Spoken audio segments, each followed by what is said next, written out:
Welcome to the Lukacs podcast. My name's Dan Morrice, and back in the studio with me is my good friend Dan Green. Hello again. Director of the charity Bridges for Communities. In this follow-up episode, we journey to another location around the Mediterranean to meet a different Syrian peacemaker.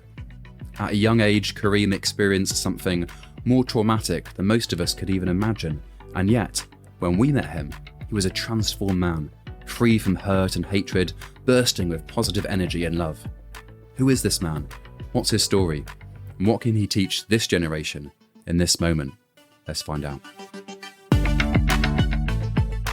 So, Dan Green, my esteemed Arabic translator, welcome back. Thank you very much. So, in the last episode, we met Zayn and Layla, a couple who had faced intense hardship on their journey out of Syria. They were on the run from ISIS, crossed rugged mountains and stormy seas, and yet in the midst of it, they had a remarkable encounter with an Iranian couple, which resulted in the healing of their daughter who had been very sick. And that wonderful breakthrough moment became a turning point in their lives. And then when we met Zayn, he was a man of a big heart and a big purpose and a beautiful faith, living freely to love and serve other refugees on the shores of the Mediterranean. So if you haven't heard that episode, maybe go back to that first one, because this episode is sort of a part two of that, as we explore Karim's story. And I think for me, one of the things I like about Karim's story is the impact it had on you personally. So even actually how we ended up meeting Karim was quite a remarkable sequence of events. So how did that happen? Maybe talk us through it. Well, it was remarkable. And I don't know what your planning skills are normally like for your trips, Dan, but No idea. Either I drew the short straw or I happened to, be the beneficiary of a genius plan to teach me what a step of faith was. But we basically got there and didn't have a plan. We had, I think, one contact that you had that we were definitely going to meet. Yeah. And then beyond that, we were kind of following our noses. And I had a friend of a friend in another part of the country. I'd never met the man. I just had his number, but I gave him a ring and said, Dan and I are in town now. Is there anyone you think we should talk to? And Bruce was the one who said, well, you really need to meet Karim. And it was, one of those meetings that you never forget. But we had then this conversation and went into the center that he runs. And that was one of the things that really got my attention because, we have the privilege with Bridges for Communities of working with refugees who are resettled from the Middle East or who move from that part of the world to Bristol. But he was doing similar work in his city, but in a different way and in a way that really gave people a sense of family, a sense of connection. They had this center that was, it was a games room, but it was also a lounge and it was also a music studio. And upstairs you had lawyers that were kind of, making people's legal cases and all this kind of hive of activity. But what glued it all together really was Karim and was his warmth and love for people. So it gave me a lot to ponder on and kind of come back from the trip and reflect on. And he's somebody that, definitely left his mark, I think, on both of us. Yeah, for sure. And his story is a little bit different to Zayn in that Zayn came from an Islamic subculture, and so he would have known Jesus as a prophet, but was curious to find out more, I think, especially after the Iranian couple prayed for his daughter. And Layla, his wife, had been seeing Jesus appear to her in dreams since she was a child. So they wanted to find out what Christians could tell them about Jesus, shall we say. But the irony is, when we interviewed Karim was actually raised as a Syrian Christian. So in theory, you'd think, okay, he knows about Jesus. But that wasn't necessarily the case, was it? No. So I guess he was raised in a kind of traditional Syrian Christian home where he would have heard, the stories of Jesus. He would have heard the Bible, maybe read at church. But it definitely didn't feel like it was a personal thing until much later in his life, which I guess we'll get to as we hear the story. Yeah. Well, it's actually something you shared in the last episode I thought was really helpful, particularly as Westerners. You said in the Middle East, what we might not appreciate is that people's religion is kind of tied up in their identity and their ethnicity and where they're from and their, if you're born in that family or that town, that is just what you are. And so I think for Karim, for Zayn, he was like, this is my town, this is my religion, this is my ethnicity. These are my people. Yeah. Yeah. And Karim thought the same. And he didn't, it's almost like it hadn't even occurred to him to find out what it meant to be a Christian, or didn't, like, who Jesus wasn't really relevant. That's just the tribe he identified with. And even the tribe he would fight for. And that's what was so interesting, is he was prepared to fight for his crew, not even really knowing what he was fighting for. And that got him into some serious trouble. As well, should we hear his story? Let's hear his story. I was born in Syria. I was born into a family that was Christian, part Catholic, part Greek Orthodox. I grew up in a difficult town called Raqqa. When I was 13 years old, something happened to me. I was sitting with some of the guys in my community, and we were talking. Somebody insulted my faith, and I insulted his faith. We started fighting. This person picked up a can of petrol from by the fire and threw it on me. I had third-degree burns. For some time, I was not able to see. My father paid all the money he could to bring me back to normal. The doctors started giving me injections, and I began to get better. I began to hear and see. After 3 months, I was able to see the difference between day and night. For about 18 months, I was just in bed. After a year and a half, I began to walk again. But I refused to go to school. I didn't even want to talk Arabic. God had given me a gift as a musician. From the age of 8, I could play the notes of anything on the electric guitar. It was just a natural gift that I could play by ear. So I became a professional musician and brought in a lot of money. My father rejected the idea of me becoming a musician because he was an officer in the army. Now I look back on the time and see it as another period of darkness. I was just a young man, 16 or 17 years old, bringing in a lot of money, and I didn't know how to handle it. It was just all about me and my reputation. There were problems in my family. My mother and father passed away. I fell out with my siblings. I decided I just wanted to leave the country and not go back. I told my family, I'm going and you won't see me again. I came to Europe in the 1980s, and some amazing things happened. Wow. That was an intense story, wasn't it? Yeah. Very intense. Again, I remember again when he was talking to you, and I couldn't tell what he was saying, but I could tell from the look on your face that whatever he was sharing was quite serious. Yeah, absolutely. Quite shocking, the story of how he ended up burnt. Yeah. But the thing with Karim was, from the moment we met him, he just exuded warmth and love, didn't he? Yeah.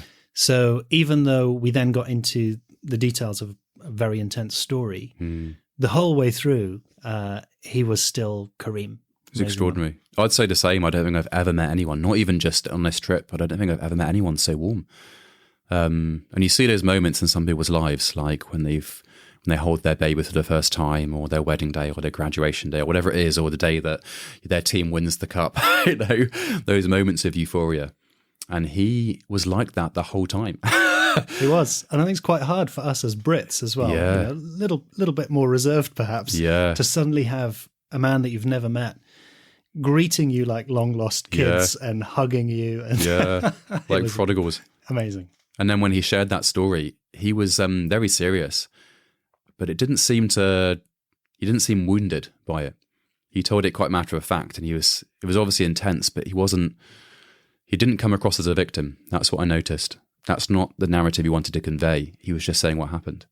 And when you translated that bit to me, I was kind of keen to hear, how did he find freedom from such trauma? Well, you can't help but wonder, can you? Because you're hearing about a traumatic experience, and yet what you're seeing in front of you is this vivacious character who is clearly not bitter or, carrying that that trauma to a degree that still controls him. So you can't help but kind of ask, so what happened? Yeah, how did that guy become this guy? Exactly. Here's what he said. It was actually a Muslim friend who had met Jesus and told me about Jesus. I found it very frustrating that it was a Muslim who was telling me about Jesus, because I thought, I am the Christian. I told this person, I need to hear about Jesus from you. I'm ready to die for Jesus. He said to me, you're ready to die for religion, but Jesus died for you. He was a servant of God and like a pastor to me. During this time, I used to go to nightclubs and got into music and multiple relationships. But this guy showed me the Bible. It was the first time I'd seen it with my own eyes. He showed me the words of John's Gospel. It was the first time I'd seen the words of the Gospel. The joy was unbelievable. There was a time when I went to him and knocked on his door and said, tell me more. He told me that Jesus wanted to give me a new life and I need to be baptized. So I accepted it. I said to my friend, please do not put me among Arabs, because I still had a lot of pain and trauma about what had happened to me. So he sent me instead to a church with British pastors, and I was baptized there. I used to lead the worship and the music, and I started to learn from the language and forgot my Arabic. I also started working as an electrician in renewable energy, and I met Mya, who became my wife. God was kind enough to give us children, and through that whole period, I didn't speak any Arabic. But in my work, I was given an electrical project in Qatar. And now I know that it was God's plan that I went to Doha and went to church there, so I could learn to pray in Arabic. It was a big shock for me when the meeting started and it was in Arabic. I had two problems. One, that I was dyslexic, and two, that I had rejected Arabic and locked it away, never to be touched. But it was God's plan that I would speak to Arabs and the Arabic community in Doha.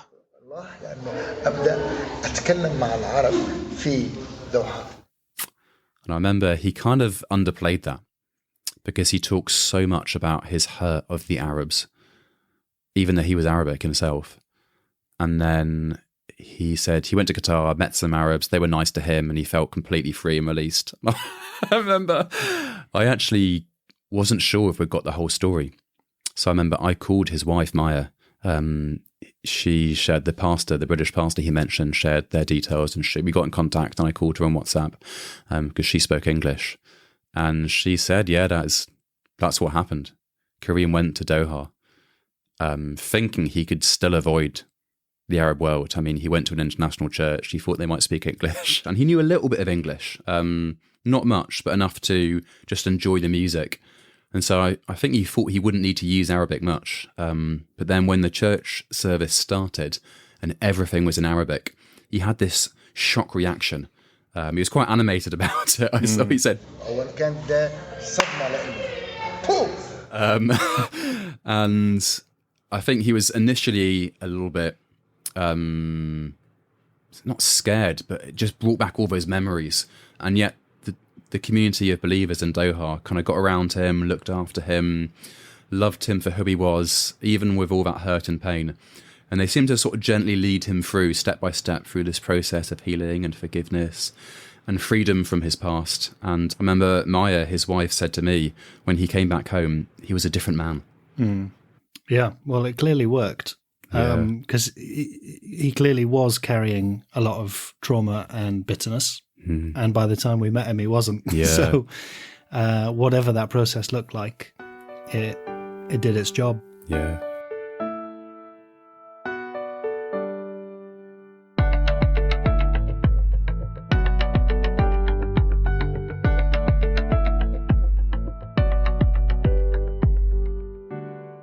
And he didn't stop there, did he? Because then he made some pretty tough decisions around what he was going to do with his life. It was in that church that he had a vision. So he said to us,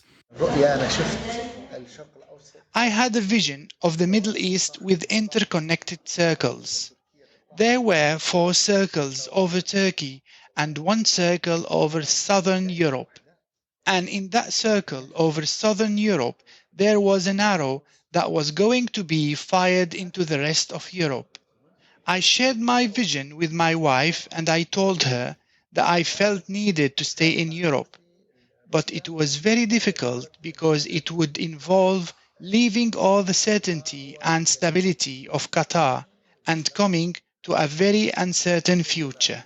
But God told us, I will take care of everything. I told my boss in Doha, my boss actually said, that's okay, I support you. I'm with you. So yeah, just like Zayn turned down his place in Germany to stay where he was on the fringes of the Mediterranean serving refugees, Karim also turned down the possibility of staying in Doha, and he was looking into bringing his wife and children across. It was an international school, and he loved it there. And he had this vision. This was before the Arab Spring. He'd gone out to Doha in the economic recession of 2008, and then he felt like God gave him this vision to say there's going to be another crisis, and Turkey and the south of Europe are going to be flooded with refugees, and they're going to be fired into Europe. And he felt like God saying, you've got to stay in the south of Europe and care for these people, which meant leaving Doha. It's crazy, isn't it? And I asked his wife, Mya, what did his family think? Because he obviously had family still in Syria. And she was like, yeah, he tried to warn them and say something's coming. And they just laughed at him, thought he was crazy. But if you remember, they someone that had come to them from the Middle East had met them. They'd looked after this person who left, actually, I think before it really kicked off. He'd come across at the very beginning of the Arab Spring, just before it was sort of escalating in Syria. They looked after some guy who'd come to see them and kind of got him back on his feet and cared for him and got him food and a place to live and stuff. And then this guy had put on Facebook, here's this guy from Syria, here's his number, call him when you land. Yeah. And he hadn't told Karim and Mya this. So then they just got a call on their mobile from guys in boats. A series of calls. Yeah, quite non-stop. And they were like, and I kind of wondered how they got their number, but they were just like, we're sinking. And like, they literally got these calls at any time of the day or night saying we're sinking. And then Karim would be on the phone chatting in Arabic and translating. And then Mya would be next to him calling the Coast Guard and translating and trying to basically get them rescued. Wow. So they ended up sort of running an organization, which is not really what they knew something was coming, and they knew that they felt God had called them to stay and serve. But actually he was quite honest about the fact, he's like, I don't feel skilled in logistics or rescuing people. He felt out of his depth. And he said, I'm just a musician. I had no plan, and I knew that I didn't want to become the pastor of the church. I am happiest as a musician, just worshiping God, playing music. I used to go to the supermarket, buy some food, take my guitar and just visit different families. I would play some music, as that seemed to bring a sense of peace and joy to people. But I found it very hard to share my faith about Jesus. One person called Ahmed came in and said to me, "Do you know about Jesus?" I said, "Yes, of course." And he said, "Can you tell me?" I was surprised, but reluctantly and with a bit of fear, I shared about my faith. And Ahmed said, "Can you pray with me?" Ahmed is now going to a church in Sweden. Many times, I've had people asking me about faith and wanting to believe before I even approach them. There are many people all across Europe who came to know Jesus here. We wanted to open a center and just accept people however they are. People come here and we now have offices upstairs where we can offer people help and signposting to different help that's available. And downstairs, There's clothing. We have a school for children. We teach European languages. We have a storage area for food items that they can take with them and make at home. Everything is done through relationships. And with the young people, we especially use sport from swimming to football to chess, and that gives people the feeling that this is their place. It belongs to them and their family. We met him in that centre, didn't we? And it felt like a real functioning centre. Everything he said about it's a very warm place, there's people from different backgrounds, different religions, different countries. Everyone was having fun. They were, and they were doing amazing work as well. Yeah. I really enjoyed seeing that centre. Down in the basement, you had clothing that was being stacked up and given away to people. You had games going on and kind of a lounge area where people could just hang out. Upstairs, there was like a mezzanine floor, and you had lawyers that were volunteering their time to come and help people with their asylum cases. And it was just a hive of activity. And as you said, everybody seemed to feel like they belonged and they were welcome there. So it was amazing. Yeah. And I like that he didn't go into that thinking that's what he's going to do. He literally was just like, I just like playing music. And so I had this conversation with Mya, and I'm like, well, he'd just go and play music for the people. And she was like, yeah. He would kind of wander into town and he'd find some people and get chatting and go back to their house and play music. He'd often take food, or she'd cook food to take round to. There'd often be like a squat where refugees were kind of staying, often very crowded. And he'd just go and chat and play music, and they loved it. He was definitely a real creative and free spirit, wasn't he? Yeah. And it was strange that he actually said he felt very nervous talking about faith, but people would ask him, and he was wondering, how do they know? And again, I asked Mya, and she said people would have some conviction. So that guy Ahmed was out, and he felt like God told him, go home and speak to this guy who's a Christian. And he went home, and there was Karim. And he was like, it's not like he was wearing a cross or singing Christian songs or anything, but people would just see him and be convicted, that guy needs to tell you something. So they'd say, can you tell me about Jesus? And he'd be like, here we go again. And then he'd share his story. And he was very clear, just like we had with Zayn, he would always share it in such a way as if to say, look, this is not my tribe. This is not my religion or my political group. This is just my story of encountering Jesus. And in fact, this is his exact words. Other people might call us a church, but I don't say that. I don't describe myself as a Christian, but as a follower or student of Jesus. When people experience Jesus through the people that they are meeting and the feeling here, they know that this is something new.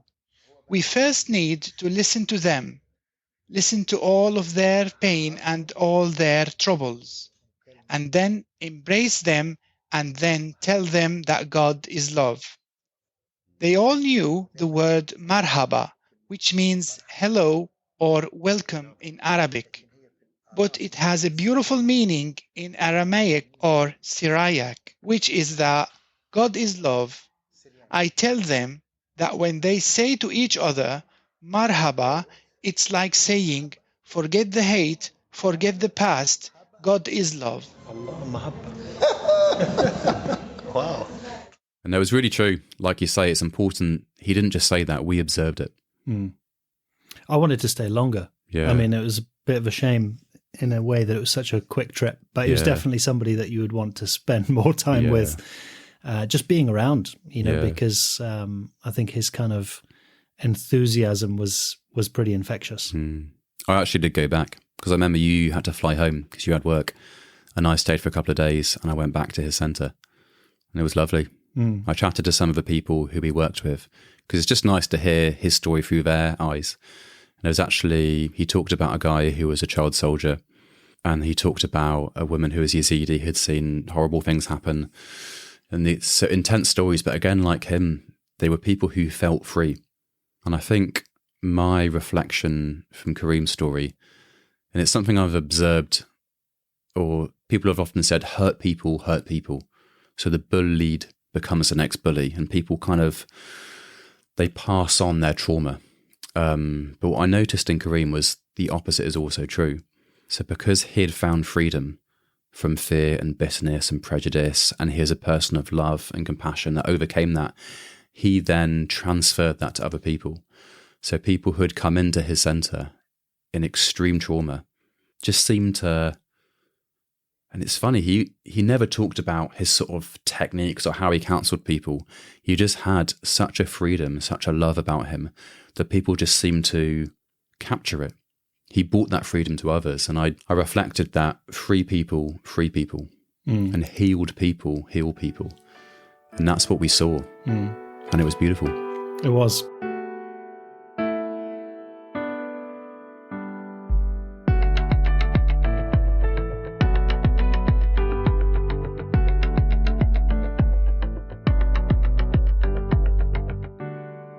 One of the measures for me of how remarkable it was that he kind of just ignored or rode over cultural norms around greetings, around roles of men and women, etc., which in the Middle East are quite conservative. And we do some cultural training with people in Bristol, and we always tell them to be respectful and to observe and emulate what other people are doing and stuff. Karim just went over all of that. Every kind of tip you would give people on greetings and etiquette. For him, it was, everybody got a hug. Yeah. Everybody. Man, woman, Arab, Kurd, whatever. Yeah. So that was actually refreshing. And I think it takes a special kind of person and someone who's had a special kind of experience to be able to do that and get away with it. And he wasn't just being a rebel or like disobeying cultural norms. It was like he was just so happy to see people. Yeah. It was natural. There was one final moment in the interview when he was talking about his scars, and I leaned over because you were pointing at his leg. And I didn't really know what you were saying at that point because you hadn't translated yet, and I was just kind of curious because you were both pointing. And he sort of indicated that I could touch the scar. Which wasn't really what I was angling for, but I think he was trying to help me understand. And obviously, until you translated, I didn't know what he was saying. So I felt like he was trying to involve me in the conversation. So he kind of indicated for me to touch his leg, and so I did. It felt a bit awkward, but I didn't. It felt rude not to. And his leg was leathery and hard. Yeah. And I guess from all those years before, where his leg had been burned, it was still scarred. And he said to you, he still has to put cream on every day on those scars. I could actually just play that moment back from the interview just to sort of capture the emotion of it. Wow. I show them my scars on my legs, which even till today, it hurts me. Wow, yeah. أنا في يوم بشعر إنه ربي يكلمني بيقول لي إنه أنا وضعت هذا لأنه الإنسان ينسى ما حصل مع يد الرب بسهولة، وده اللي أنا أشوف إنه أنا قادر على كل شيء. Wow. So I feel that God has said to me, I allowed this to remain, these scars. So that you can convince people of what you have been through. And I've brought healing on your face so that you can show them that nothing is impossible. Wow. And I remember you being quite, again, that little moment, you were quite shocked because you wouldn't know from looking at him. He seemed completely healed. His face was radiant. But when he explained that his legs were still scarred, you look really worried. And he leaned across and kind of squeezed your arm and just laughed and said, the joy of the Lord is my strength. And he's like, I've been living with this for so many years and I've learned to live with it and God has set me free. But the joy of the Lord is my strength. I mean, so it was quite a moment. And with doing the translation, of course, I knew exactly what he was talking about, and I could see, that you were kind of catching up on what he was asking of you. But I think it's it's always going to be shocking, isn't it, when people still carry the physical scars of an experience like Karim had. Yeah. But that was what was so striking, seeing or feeling that he had physical scars, and yet despite that, seeing that his emotional and psychological and, you know, his mental scars had disappeared, even though his physical scars remained. It was amazing. So what can we learn from this? All these interviews, that, like you say, it seems so much, and that was just 2, and we met 6. We haven't got time to share all of them. But what are your sort of take-home lessons? Karim, just as an inspiring person who, you know, lived out his faith and was using it to make a tremendous difference in the situation he was in. But in his center as well, I think there were a couple of things that really struck me. And one was the importance of place. So just having a physical space where people could feel welcome and accepted, that was one big takeaway. And then the second one was seeing the way in which people had a role and got to contribute towards the work that they were doing. Yeah. It wasn't just that people remained as the victims or remained as those who were receiving help. It was actually that they had things to contribute, that they had skills to give. And I think that, you know, reflects on what you said a little bit earlier about the role of the rescuer and the victim, and actually how that is quite messed up sometimes. All of us can play both of those roles. And actually people arriving here in Bristol bring experiences, they bring skills, they bring their language. So we've done a couple of things, small things, where we've been trying to recognize better that people have more to offer than we're aware of. That's great. How about you? I'm glad you said that, because I remember him saying that everyone we employ was a former refugee. It's great. How about you, Dan? What were the main takeaways for you? Like you said, I got to observe things before they were translated, so I picked up some of the sort of unspoken cues. I enjoyed seeing the freedom in people. And as I said before, I wanted to learn from, I didn't want to just go and observe a narrative. I wanted to learn from the guys that we met. And I think the thing I learned most was their freedom, despite their trauma. And they could have had every right. Everyone we met could have had a sob story if they wanted to, or could have had a revenge story. They could have had a bitter story like, we want to punish these guys. But they were just free from all of that. And in my life, my culture, I often see it, and I see it myself as well as the culture around me. People get so annoyed with each other for quite small things. And then when you see people who've been hurt so much, and yet they've forgiven so much, and they've let go of so much, I just can't be bothered with anger and revenge and hatred. And there's a lightness to them. And I observed that in Zayn and Karim and everyone we met. They were free from religion and tribalism. They were free from fear and bitterness. They were free from past hurts and prejudice. They were at peace. And that's what I think, for me and the culture around me, we can learn from.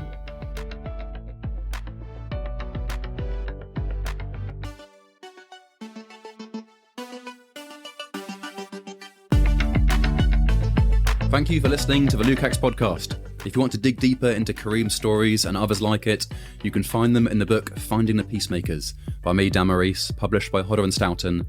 Thanks to Karim and Mya for their interviews, and to Dan Green for his magnificent translation in the field. Thanks to Scott McKenzie for recording this podcast, and to Anne-Marie Furman for this glorious music. In the next episode, we take some of the lessons we've learned so far from Chilean miners and Middle Eastern peacemakers and try to work out how to build them into our own communities in the West. I will be interviewing unsung heroes in my own city to find out what it looks like to build compassionate communities in this generation.